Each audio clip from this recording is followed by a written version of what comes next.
You know I won't miss the opportunity to talk about economics and comics. Is always fun for me.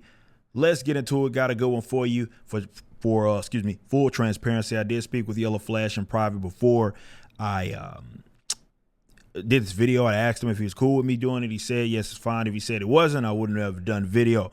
But to set the scene, I know about this project.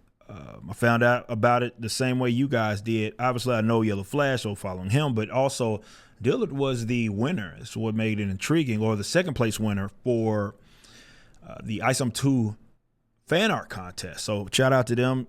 Great opportunity for them, and they're working together on this project. Now, yes, there's an individual that had a falling out with Yellow Flash, and as a means to attack Flash, unfortunately roped John Dillard and his current financial situation into this whole ordeal, and that's how this popped up. I think that was really messed up, but we're not going to go into his situation, but we are going to talk about what's popping off. And you can go watch my video, watch my video. You're watching the video. Go look at my tweet where I'm going to go through much of which I already spoke about. But Dillard did respond to this sort of thing that got floated out there, and he had just, again, transparency. He said he's part owner of the book.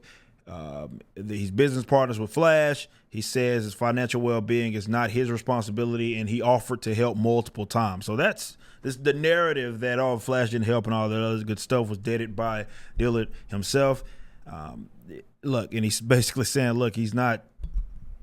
And unfortunately, people are talking about him like he's like this incompetent like child. I think it's very, very insulting. But let's get into the fun part, and that's the economics of it all. And as I said here, this is a ballsy move by Dillard because, as usual, artists, you got a contractor, you got a guy with a big name like Flash, a bunch of eyes, ears that people are going to lend to him.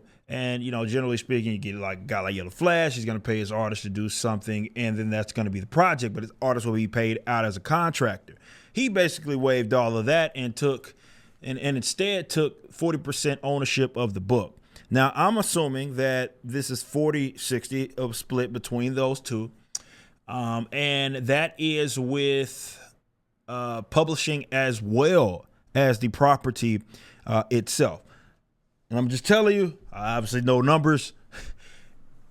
If that is the case, again, I'm just assuming that this is true, and that's the case, he is going to make far more money. If this project is successful, people buy into it, he's going to make far much more money, not even close. Way more money than he would just being a general contractor and maybe even getting like a royalty on the back end of that. And it won't take him long to make that money either. With that being said, this is where it gets kind of juicy, where I go into this. I've seen people talk about this whole, he should have been given an advance. Again, that's only really brought up because of what Dillard's financial situation was at the time. And the thing about that is Dillard rightfully, and this lets me know that he knows he has some level of business acumen, because he himself is basically saying that has nothing to do with the business and he's right.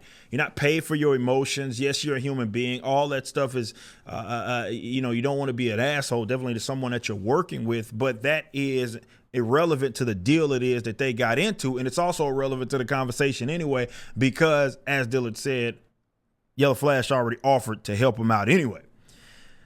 But when you are owner of something, definitely in art and entertainment, you are, I think people don't look at it like this, but it's about risk, right? That's what you assume. So when you say, well, Flash didn't pay Dillard just as much as you could say that also the opposite, and Dillard didn't pay Flash, because they're both owners, right? And that's how it works. Owners assume risk. When you are an owner of something, you don't get paid. You're the last one that's going to get paid. First one to write the check, only one to write the check. In a lot of cases, last one to get paid. That's how it would work. So you are assuming the risk. And I'm not going to say you're working for free. That's not the proper term. But yes, you're going to do a lot of work before you ever see a dime, especially considering that there's no money been made on this project because there's no project out yet. So when you talk about like an advance, or which is insane to me, where people are like, well, you just give them the money 40% or whatever, you guess, and give them the money as an advance. That's first of all, you're not getting 40% of the company if that's the case. Nobody would enter into a business deal. People that make these types of deals, venture capitalists and such, would never enter into a such type of deal where you're going to maintain that much ownership of a brand new idea property, especially like that, when they're having to front you what you're supposed to be making, not as like not as like an investment per se, right? As in like you got all of this ownership. 40% is a lot. That is a significant amount of the company, especially considering the setup, because Dillard understands. This is why he entered into it. Flash, by the way, has a big name. So yes, audiences don't always mean people are going to pay for your product, but he at least has a bunch of people that are going to lend their ears, lend their eyes to the project, which is a massive starting point. By the way, being clear, I have no idea of the insides and outs as far as like the book itself. I found out of the way you did. I've not been in talks with Flash about any of this. I have no idea about whatever that is. I'm just going by what the information that's sort of available to everybody else. So with that being said, like I said, ownership, as I said here, you're going to do a lot of work. You're not going to see a dime. It's ballsy, it's risky, and I respect that because if it does work out, he's going to get a big payday. Now, you see in this one part where I said, watch him on making money in comics videos. In those videos, I talked about how there should not be a one-size-fits-all. I talked about this with the way comics are made as well as the distribution of those comics. For years, decades, you had this model standard that everybody mimicked, and it's stupid. It doesn't even make any sense. It doesn't even really work for the mega corporations. They can just absorb the losses. But the fact that there were smaller entities that have over the years tried to replicate this model, when they're playing by a completely different set of rules than the mega corporations, is idiotic. There is no one size fits all, and it's going to be like the Wild West in this new kind of more alternative market.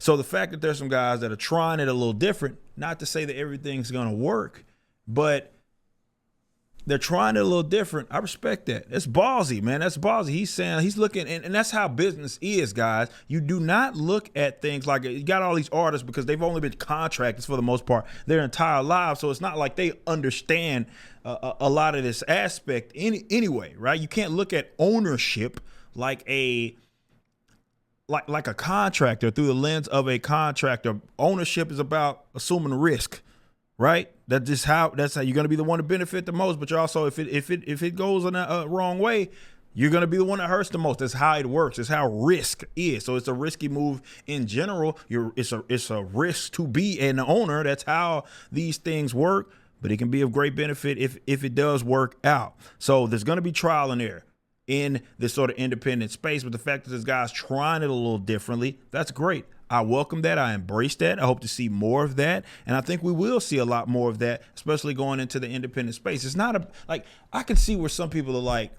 well, I wouldn't do it. Okay, congratulations. Oh, I've done this before. It's like, dude, have you had a project that you've been a part of, right, with someone that has at least somewhat of a rapport, at least from the YouTube perspective? He has almost as many subscribers on YouTube as I do. And I've made several millions of dollars off of these comic books. I'm talking about Flash, that is, right? So he at least has some eyes, right, on his project. That's a big deal. And Dillard's a grown man. He's assessing the risk. And I can understand where he looks at that and he says, well, look, this is what Flash is bringing to the table, right? So, and this is the point that I didn't mention, which I should have mentioned earlier. Thankfully, this is entertainment and art, and he can produce it himself. So really the risk that's associated with this is his time more than anything, because he can just draw and do his thing. He's responsible for the art. You have on the other side, Flash, I'm guessing responsible for the writing and some of the initial capital and all of that. So considering it's a 60-40 split, considering that's pretty massive, considering what each are bringing to to the table, but you can't look at it through the lens of a contractor, right? You can't. You just can't. It's not how ownership works. And again, like when you talk about royalties, that's generally given in most cases. Not all. There are a few exceptions, but in most cases, when you're talking ownership of like royalties and in like an advance, that stuff is given to people that don't own a product. I'm just giving it to you straight. Not all the time, a few exceptions. But for the most part, that's what it is. So shout out to them. I wish them the best. I have reached out to both of them privately, and I said, look, man, y'all need another eye, definitely on the financial side. That's where a lot of these independents need some help. I'm here for them, man. I want to see those guys be great, and hopefully it works out for them. But big shout out to those guys. And again, try some other things, man. Do what makes sense for you. So when there is it doesn't make maybe sense to enter into a small, unproven project that neither one of y'all have a following, right? And you're just kind of guessing. Yeah, it makes a little sense to maybe not go that route. But with this is a different set of rules, right? And that's the point that I've been making for a while now. Different set of rules. Play by them. Do what works for you. Just because it's just like, for example, what I did, which is not what Yellow Flash and Dillard are doing. That doesn't mean that it won't work. What other people do, like especially in the crowdfunding space, works for them, right? They can't mimic what I do, and I can't necessarily mimic what they do and don't need to, right? That's what independence is about. Trying new things, doing what works, and not everybody's going to see success. And you shouldn't shy away from that. The people that benefit the most are going to be the people that, and they not all the time are people going to see eye to eye with what it is you do. You remember I talked about this with my company. I remember early on how many people tried to talk us off the ledge of having our own website and not doing it on Indiegogo. Not everybody's going to see it initially because you may be the first one doing it that way. But you're going to benefit the most because you're tailor making it for you. And I think that's the way from an economic perspective. Independents need to be thinking in any genre, any industry. Think what works best for you, utilizing the tools that are available to you, not just simply trying to replicate what somebody else is doing.